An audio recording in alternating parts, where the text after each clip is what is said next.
ఆయనకెక్కడుంటుంది దుశ్శాసన? నోరు మూసుకుని నాతో రా, లేకపోతే నిన్ను బలవంతంగా ఈడ్చుకుంటూ తీసుకెళ్లాల్సి వస్తుంది. నేను నీతో రావడం అసంభవం దుశ్శాసన. ఏంటే అహంకారి? నాకు బాగా తెలుసు నువ్వు ఒప్పుకోవని. నా మాట విను దుశ్శాసన, నాకు ఋతుక్రమం అవుతోంది. నేను రాజ్యసభకు ఇలా రాలేను. నేను ఏకవస్త్రను. నువ్వు నన్ను తాకరాదు, లేకుంటే కురువంశం మొత్తం రక్తంలో మునిగిపోతుంది.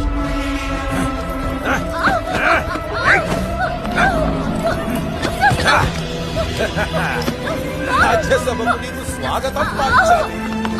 నా మాట విను అర్జునా!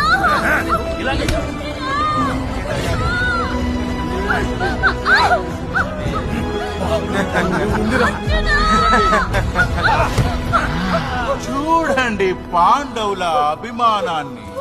సోదరా దుశ్శాసన, దుస్తులు లాగి తనని వివస్త్రను చెయ్యి.